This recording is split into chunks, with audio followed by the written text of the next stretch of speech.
I was an only child, which had its ups and downs. On the one hand, I got all of my parents' attention. On the other, I had no siblings to share the weird little family traditions with, like the haunted basement. Every Halloween, my parents turned the lower half of our house into a makeshift haunted house. And for one night, our unfinished basement became a labyrinth of cheap decorations, flickering lights, and well-timed jump scares. It wasn't professional, just some cobwebs, dollar store skeletons, and my cousins lurking in the dark to scare the life out of my friends. But for a bunch of elementary school kids, it was perfect. Screams echoed up through the vents, parents laughed from the top of the stairs, and every year the turnout grew. Kids loved it. My parents had a rule: if you wanted to go through, you had to bring a canned food donation. Everything collected went to the local food bank. They even made flyers and passed them around at my school and a couple of others nearby. It was never about money, just about making Halloween fun while helping out. Most of the people who showed up were families we knew, neighbors, classmates, parents who'd heard about it through word of mouth. But every year there were always a few strangers, people we didn't recognize. That never seemed odd at the time. My parents even encouraged it. The more people who came, the more food we collected. I've thought about that a lot since then. I wonder if that was a mistake. It was still early, before the basement was fully set up, when my parents mentioned someone had come by. A man. Alone. No kids. No costume. Just a regular guy standing on our porch, holding a small grocery bag of canned food. That wasn't unheard of. Some parents dropped off donations first and came back later with their families. That's what he claimed he was doing. His wife and daughter would come by later, but he wanted to donate early. Nothing about that should have been strange, but something was. My parents said he seemed hesitant, like he had more to say but was holding back. His gaze kept drifting past them toward the house. They assumed he was just checking out the setup, maybe trying to figure out how everything worked. But then, even after my dad thanked him and took the bag, he didn't leave. He just stood there, not in an awkward, fumbling for words kind of way, not impatient like he was waiting for something, just watching. My mom tried to fill the silence with polite small talk, asking if his daughter had been to our haunted house before. No response. It was like he wasn't really listening. Then finally, a nod, slow, deliberate, and he walked away. Not in a hurry, not like someone dropping something off on their way to do something else. Just a steady, unhurried pace down our driveway. My parents weren't alarmed, just a little put off. Probably just an awkward guy, right?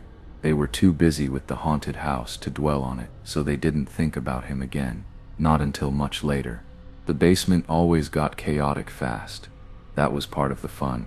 Kids ran through the dimly lit space, screaming as my cousins jumped out from the shadows. Strobe lights flickered, rubber spiders dangled from the ceiling, and somewhere in the back a cheap fog machine hissed out mist. I was caught up in it like always, laughing, running, trying to keep up with my friends, until one of them found me crying. At first, I thought she was just scared. Maybe someone had jumped out at the wrong moment, and it had been too much. But then I saw the way she clutched her wrist, like she was afraid to let go of it. She said someone grabbed her, hard. That didn't make sense. The only people down there scaring kids were my cousins, and they'd never grab someone. That wasn't part of it. They'd jump out, maybe chase someone a few steps, but that was it. I told her she was fine, that it was probably just part of the scare, but she shook her head, face pale, and said something that made my stomach drop. The person who grabbed her was wearing one of our white masks. I ran upstairs and found my parents. They didn't hesitate. The haunted house was shut down immediately. We checked. My cousins were all accounted for, standing in their usual places, confused by the sudden stop, except Eric. When he finally came back downstairs, he looked just as confused as the rest of us. He'd gone to the bathroom upstairs. When he returned, his mask was gone. Someone else had been wearing it. That night, I woke up to a sound. Soft, rhythmic, a gentle tapping, steady and deliberate, not loud, not frantic, just persistent. I lay still, listening. My brain scrambled for explanations. Maybe a tree branch, maybe the wind, maybe I'd imagined it. I squeezed my eyes shut, willing myself to fall back asleep, but then silence. The tapping stopped, and the scratching started. This wasn't the wind. It was too deliberate, too controlled. A slow, dragging sound, like fingernails scraping against the wood of the window frame. A chill crawled up my spine. The air in my room suddenly felt too still, too heavy.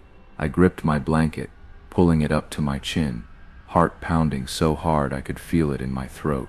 I don't know what made me do it. Maybe some deep, irrational part of me wanted to prove to myself that nothing was there.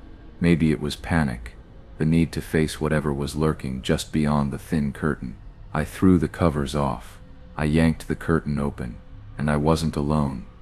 A white mask, blank, expressionless, pressed against the glass, inches away. I couldn't move, couldn't breathe. For one agonizing second, we just stared at each other. Then I screamed. My parents burst into the room, turning on the light. My shaking hand pointed at the window, but by the time they looked, nothing. The police came. They searched the yard, the street, the basement. Nothing. No footprints. No signs of anyone, like no one had ever been there at all. I told myself it was over, that whatever happened on Halloween night, whoever had been outside my window was gone. But then I started noticing him. It wasn't every day, just often enough that I couldn't write it off as coincidence. A man standing at my bus stop. At first, I barely registered it. Plenty of people waited for buses, but then I realized he never got on one. He was just there. Some mornings he'd be on the opposite sidewalk, hands in his coat pockets, staring off like he was waiting for someone. Other times, he'd stand closer, near the bench, still as a statue.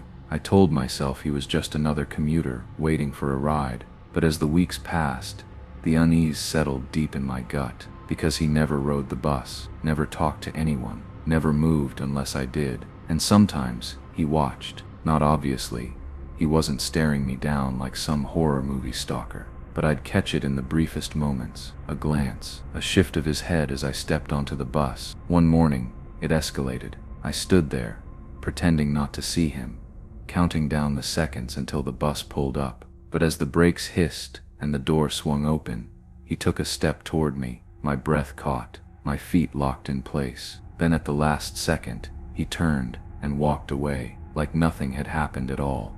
Months passed. No more tapping at my window. No more masked faces in the dark. The man at the bus stop never came back. At least I didn't see him again. And that was the worst part, because I never knew if it was truly over, or if I had just stopped noticing. I convinced myself that nothing had happened, that I had imagined the worst of it, that I had let my fear turn shadows into threats, coincidences into patterns. Then one afternoon, I came home from school and saw it, a white mask sitting on my bed. At first, my brain refused to process it. It didn't belong there. I hadn't brought it up. Maybe my cousins had left one behind after Halloween, and my mom put it in my room. But as I stepped closer, my stomach twisted. It wasn't just any mask. It was identical to the ones my cousins had worn, and there was something else. Black ink, scrawled across the forehead in thick, uneven strokes. My name. I backed away, heart pounding, scanning the room like I expected someone to still be there. But everything was normal, nothing out of place. I ran to my parents. We checked the house, every door, every window, locked. The security system was armed. No alarms had gone off, no broken locks, no forced entry, and yet someone had been inside. My parents went into full lockdown mode after that. Security cameras, motion sensors, a full alarm system wired into every door and window, even the upstairs ones. It didn't matter that there was no evidence of a break-in. Someone had been inside, and none of us knew how. But nothing ever happened again. The footage never caught anything. The alarms never went off.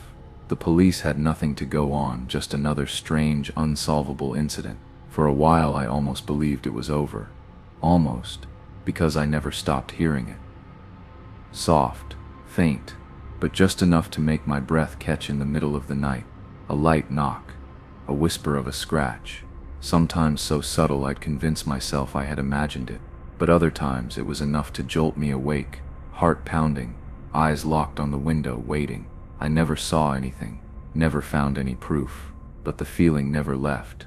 Eventually I moved away. New city, new house, new locks, everything fresh, everything secure. A past I could finally leave behind. And yet sometimes, even now, long after I convinced myself it was just a childhood nightmare, I'll be lying in bed drifting off to sleep. Tap, tap, tap. My eyes snap open. I hold my breath, listening, heart hammering against my ribs, and I wonder what if he finally found me again. I never really questioned it before, putting Milo in the basement at night. It was just one of those things we did, a routine so ingrained that I never stopped to think about it. He never seemed to mind. The basement was big, probably the biggest room in the house, and he always found a comfortable spot on one of the old couches or a folded-up blanket we left down there. But then, one night, something changed. I scooped him up from his usual spot on the living room rug, just like always. He didn't squirm or resist, just let me carry him to the basement door like he'd done 100 times before. I opened it, stepped onto the small landing, and gently placed him down. Normally, he would have trotted down the stairs without a second thought. This time, he didn't move. He just sat there, still, staring down into the basement. At first, I thought maybe he was just distracted, so I gave him a small nudge. Nothing. He didn't flinch, didn't turn to look at me, just kept staring into the darkness below. I felt something cold settle in my chest. He wasn't curious. He wasn't hesitating like he'd forgotten where to go. It was more than that. I shut the door, shaking it off. Probably nothing. But then, as I walked away, I heard him meowing, soft at first, then louder, urgent, desperate. It wasn't the sound of a cat asking for attention. It was the sound of something trying to get away. And for the first time, I wondered, what if Milo didn't want to go downstairs? What if he wanted out? Milo had never been one to stay outside for long. He was a creature of habit. When he wanted in, he made sure everyone knew it. He'd sit by the glass door, paw at the frame, let out that sharp, impatient meow that always sent me hurrying to let him inside. But that night, he didn't do any of that. I found him curled up on the doormat, his body tucked tightly into itself, his tail wrapped close. At first I thought he was asleep, but when I stepped closer, I saw his eyes were open, wide, unblinking. He wasn't relaxed, he was just still. I opened the door, expecting the usual Milo darting past my legs, heading straight for the kitchen or the couch. But he didn't move, didn't even twitch. I crouched down and called his name softly, reaching a hand toward him. His ears flicked, his whiskers twitched, but he stayed frozen in place. Something about it felt wrong. This wasn't hesitation, wasn't stubbornness. It was like he was waiting for something. Finally, I picked him up. The moment my hands closed around him, he tensed, his whole body going rigid, his claws pressing lightly against my skin, and then he started to fight. It wasn't the usual struggle of a cat that didn't feel like being carried. He twisted hard, pushing against me, trying to wriggle free, not to get away from me, but to get away from the house. I barely managed to get him inside before he wrenched himself out of my arms. He didn't run to his usual hiding spot, didn't even pause to shake himself off. He just bolted away from me, away from the basement door, like he wanted nothing to do with this house at all. A few days later, my dad was the one who found them. Fleas, a lot of them. He'd gone down to grab something from storage, and when he came back up, he was already scratching at his ankles. At first, I thought he was exaggerating. Maybe he'd gotten bitten once or twice and was making a big deal out of it. But then he rolled up his pant leg, and I saw them, tiny black specks, jumping, scattering. We'd never had a problem like this before. Not once. Milo had a flea collar. We kept things clean. Sure, the basement wasn't exactly pristine, but it wasn't filthy either. It didn't make sense for it to be overrun like this. Not overnight. Dad wasn't interested in theories. He went into full extermination mode. We vacuumed every inch of the carpet, sprayed down the furniture, and sealed off the basement for a few days. The logic was simple. If anything survived the chemicals, it would starve out with no one down there. That was supposed to be the end of it. I tried to tell myself that this explained everything. That Milo had sensed the infestation before we did. That the reason he'd stopped going downstairs, stopped coming inside, was because he'd picked up on something we hadn't. But I couldn't shake this nagging feeling. Fleas don't just appear out of nowhere. Not like this. Not in a house that had never had them before. And even if that was the reason Milo had been avoiding the basement, why did he act like he didn't want to be in the house at all? It felt like an answer that didn't quite fit. Like there was something else I wasn't seeing. It was such an offhand comment that I almost didn't think twice about it. I was outside, talking to one of our neighbors, an older guy who'd lived on our street for years. We weren't particularly close, but he always had something to say. Little snippets of neighborhood gossip. That night, it was about the storm door. He mentioned so casually that he'd seen someone near it a few nights ago. Late. Too late for anyone to be out there. Said they were crouched down near the hatch, like they were fiddling with the latch. I laughed it off. Told him it was probably my dad, or maybe just some animal. He just shrugged, muttered something about probably, and changed the subject. But it stuck with me. That night, when the house was quiet, I found myself by the basement door, hesitating. I don't even know what I was expecting to find.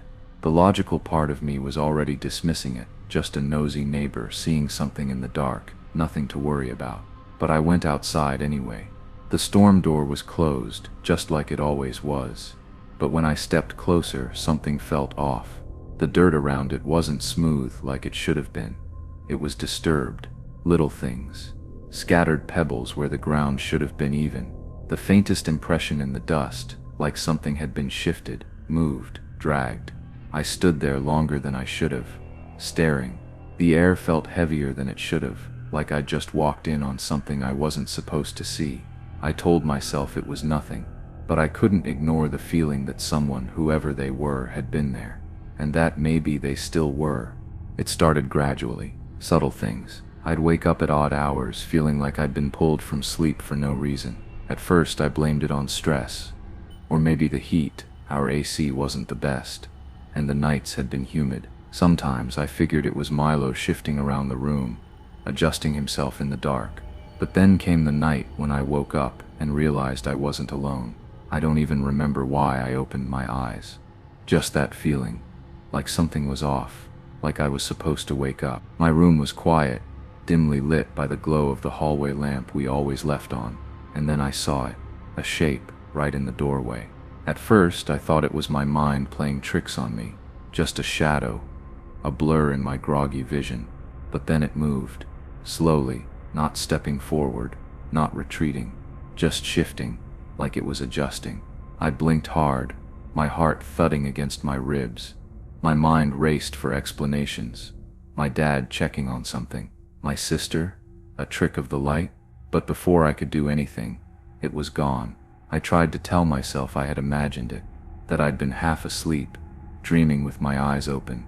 But then, a few nights later, something else happened. The hallway light started flickering. Not just once or twice, but over and over, off and on, like someone was playing with the switch. It went on for way too long, too deliberately.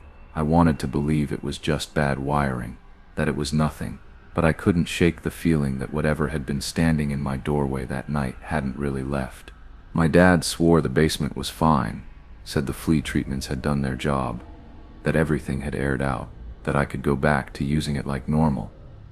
I wanted to believe him. For days I avoided it. I told myself I was just being paranoid, that I was letting my imagination get the best of me. But eventually I forced myself to go down there, to sit on the couch, to act like nothing was wrong. The second I stepped inside, I knew. The air felt different, heavier, like it was pressing in on me. The smell wasn't just the usual musty basement scent. It was something deeper, something stale and sour beneath the chemical sting of flea spray. I tried to ignore it. I sat on the couch, turned on the TV, pretended to scroll through my phone like everything was normal. But my eyes kept drifting toward the back storage room, toward the crawl space. I don't even know why. It wasn't like anything had changed, just the same half-open boxes, the same old furniture stacked against the wall, but something about it felt wrong, like a part of my brain was screaming at me to pay attention, to look closer. I told myself I was being ridiculous, that the weird feeling in my gut was just nerves, but I couldn't stop staring at that dark opening at the back of the room, and the longer I sat there, the more I swore I could hear something, a faint sound, not scratching, not scurrying, breathing. I don't know what made me step closer. Curiosity? Stupidity? Some deep, gnawing part of me that needed to prove to myself that nothing was there? The smell should have been enough to turn me away. It was thick, rotting, clinging to the air like something long past its time. My throat tightened, my stomach twisted, but I kept going. Just a few steps, just enough to get a better look. Then I heard it, breathing, soft, steady, but unmistakable. I froze, my body locked up, every muscle screaming at me to move, to get out. But I didn't. I stood there, listening, my pulse pounding so loud I could barely think. Then, movement. Something shifted in the dark, just beyond the edge of the crawl space. Fast, purposeful, a shape lunging forward, a hand reaching. I didn't think, I just ran, scrambling back, nearly tripping over myself in my rush to get to the stairs. My hands fumbled for the door handle, yanking it open, slamming it shut behind me so hard the whole frame rattled. I locked it, stood there shaking, pressing my weight against the door like I expected it to burst open. When the cops came, they searched every inch of the basement. No one was there, but they found things. Crumpled food wrappers, a filthy blanket stuffed into the crawl space, empty cans, some of them recent, signs that someone had been living down there. For how long? I don't know, but Milo still won't go near that door, and honestly, I don't think I will either. I didn't take the job because I wanted to. It was one of those last resort situations, the kind where you convince yourself it won't be that bad because you don't have any other options. A Tex-Mex diner on the edge of town, the type of place that smelled like burnt grease and desperation, tucked between a boarded-up laundromat and a liquor store with a flickering open sign. I figured it'd be simple. Late nights, minimal customers, cash in my pocket. Better than starving. Ruben, the manager, barely interviewed me, just asked if I could handle myself at night, and told me to show up the next evening. There was something off about him, not in an obvious way, but in a way that made my stomach knot a little whenever he was around. He never seemed fully present, like his mind was somewhere else. Sometimes I'd catch him staring, not at me, not at anything in particular, just staring at a spot on the wall like he was waiting for it to move. The job itself? Boring, mostly. Cleaning tables, refilling the salsa bar, waiting out the hours in the dim, buzzing glow of the kitchen lights. But after a few shifts, I started noticing it.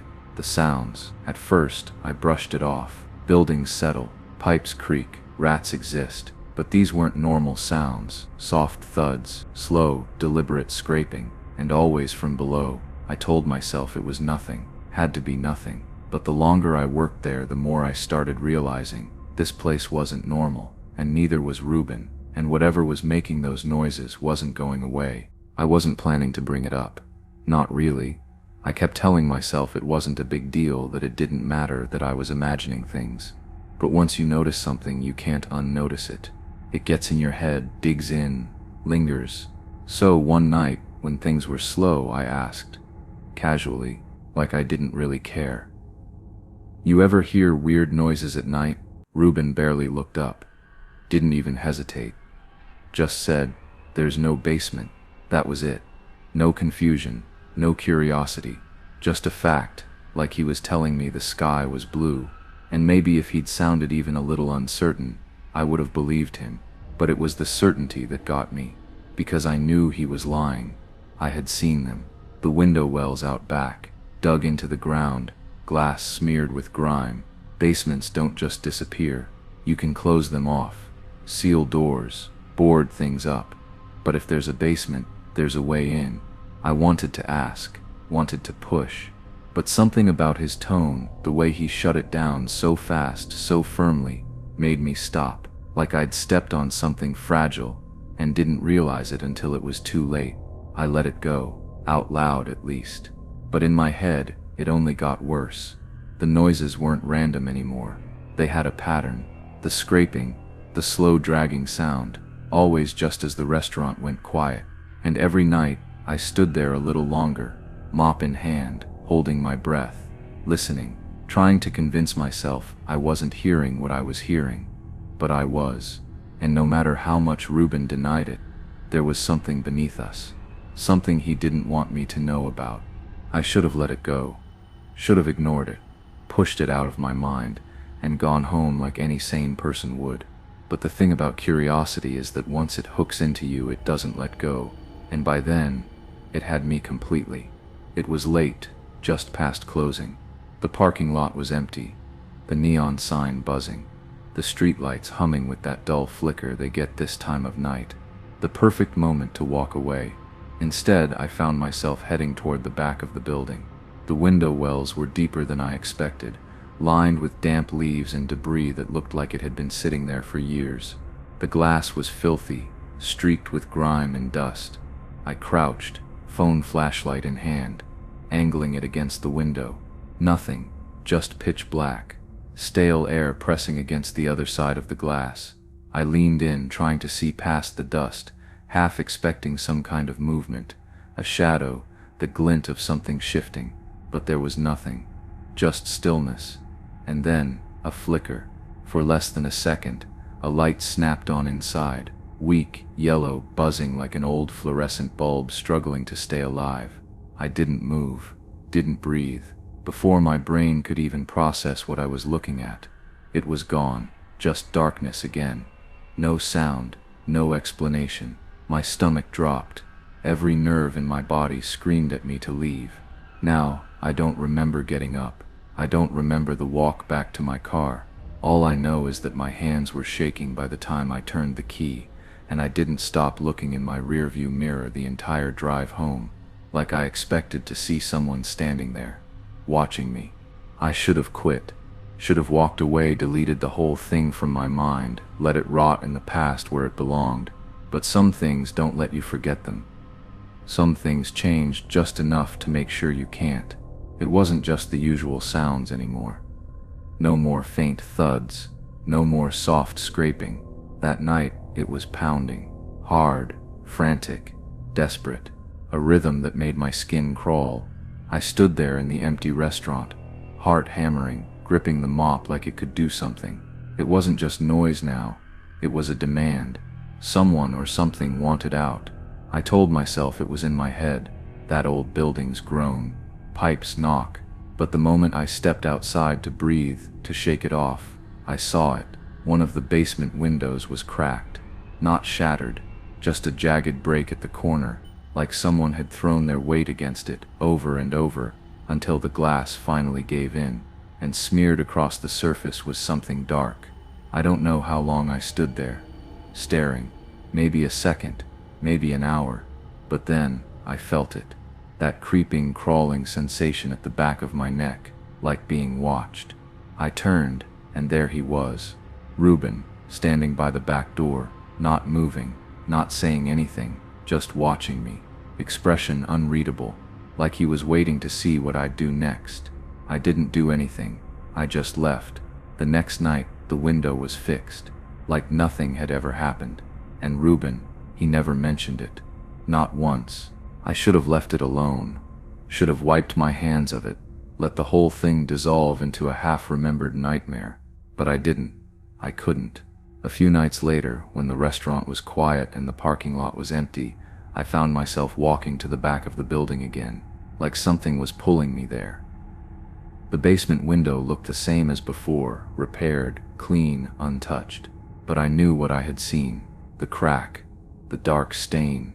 It had been real. I crouched down, pressing my fingertips against the glass. My breath fogged up the surface, reflecting my own face back at me. For a second, that was all there was. Just me. Then something moved. Not a flicker, not a shadow, something real. At first, I couldn't make sense of it. The way the darkness seemed to shift, stretching into a shape that hadn't been there before.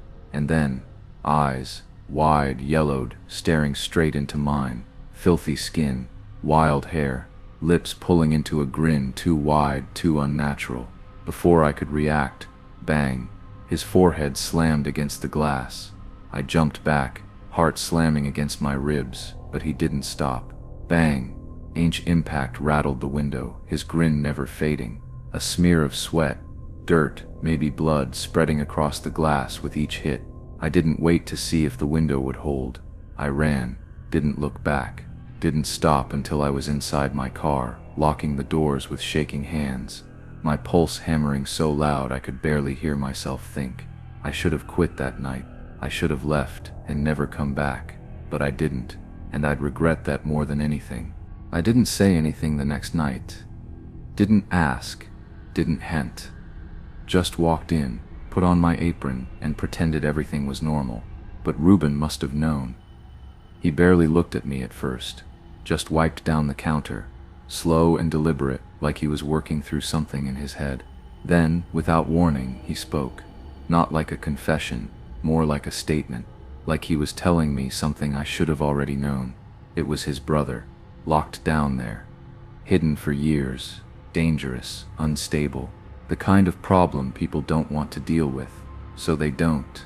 He said it in a way that felt too rehearsed, like he had told this story before. Maybe to himself, maybe to someone else who didn't stick around long enough to hear the whole thing. I didn't ask why. Why keep him there? Why not get help? Why pretend the basement didn't exist? Because deep down, I already knew the answer. It was easier this way. Easier to keep it quiet, keep it contained, keep it from becoming anyone else's problem. I could feel the weight of his words hanging between us, like he was waiting to see how I'd react. I told myself I could pretend I never saw anything. Pretend I never crouched by that window, never saw those eyes staring back at me, never heard that sickening bang against the glass. I needed the job, and maybe, just maybe, some things were better left alone. So I nodded, said nothing, and went back to work, like it never happened, like I could just forget, but I knew I wouldn't, and Reuben knew it too. I felt it before I saw it. Something was wrong. The diner had always felt a little off, but that night it was different. Too quiet, too still. No distant hum of cars from the main road, no buzzing from the flickering neon sign. Just air so thick it felt like the whole place was holding its breath.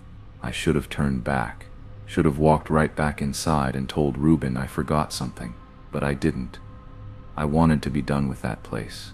That's when I saw the shape near the tree line. Not a shadow, not a trick of the light. A person. I didn't need to look twice. I already knew who it was. I forced myself to keep walking, steady, normal, like I hadn't noticed, like I wasn't counting every step to my car, praying I'd get the door open before footsteps. Fast, uneven, getting closer. I yanked the door open, threw myself inside and slammed it shut just as he reached me. He hit the window hard, his face inches from mine, wide, frantic eyes, sweat, dirt smeared across his skin. His breath fogged up the glass as he pressed against it, his hands twitching like he was deciding whether to keep pounding or try the handle. I don't remember pulling out of the lot, don't remember the drive home. I just remember my fingers clenched so tight around the wheel that my knuckles ached for days after. The taste of copper in my mouth, where I must have bitten down too hard. The way my heartbeat wouldn't settle even hours later when I was locked inside my apartment, all the lights on, my back pressed against the door. I never went back, never checked the news. I don't want to know what happened after, but sometimes when I walk alone at night, I still feel it, that crawling sensation, like someone is watching, like he never really let me go.